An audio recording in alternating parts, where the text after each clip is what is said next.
Welcome to Mack Training Academy. I'm Professor Joey Mack, and today we're going to go through some scarf hold setups or options for escaping. So I showed in a previous video my main way to bridge them over and escape. I'm going to show some of the setups that I use to either force a different escape or go through and use my big bridging escape.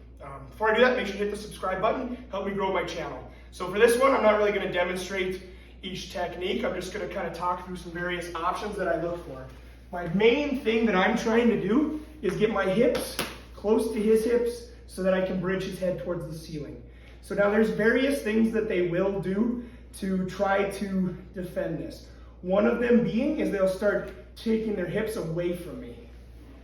When they take their hips away from me, a couple options will occur. So go ahead and put a little some pressure into my torso. So one of the options is they don't have any space over here. So if they stay far enough away with their legs, I'll actually use this setup to try to kick them over. And now, great if you don't have somebody that knows what they're doing, you might get them over. But realistically, what happens when I go to sit and put pressure, he drives into me and I can slide my hips close and I can go back to my original escape, which is usually what ends up happening for me.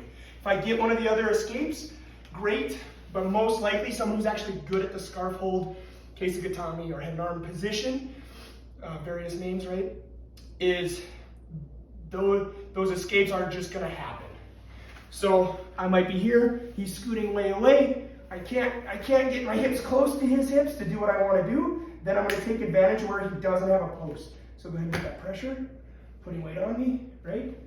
I'll sit. Oh, if it doesn't happen, but look, it lets me slide my hips in. Now I'm close. I've seen people who will actually try to peel and extend. That's an option.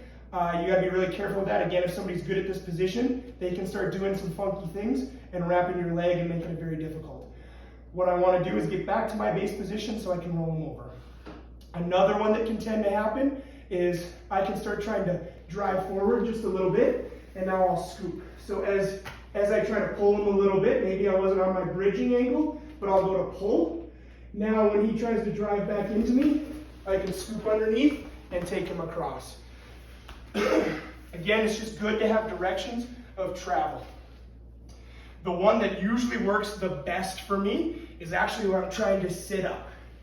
And this one comes more from where they're really sagging. I can't quite get the bridge that I want, but I'm going to try to almost pull my elbow to my hip and sit into him as hard as I can.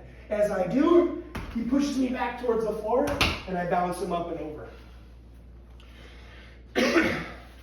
And what you'll notice with all of these techniques is there's a direction of my body travel, right? So my general bridge takes him this way, and this is where I'm powerful. So when I have an escape one direction, I have to look to see if I can at least set it up, go in another direction, whether that's the driving into him and he drives me back to the floor and I take him over. Maybe that's me trying to push him over to pull my elbow in, and then he drives me back and I can start to scoop. Or again, maybe he's so far away that I'm just trying to take him into a diagonal, and when he puts his legs back over in that spot, it puts me close and I can start my bridge again. So it gives me multi-directions of attacking him to escape. So for me, I try to rely mainly on that big bridge, but you'll see that I set it up in various other opportunities.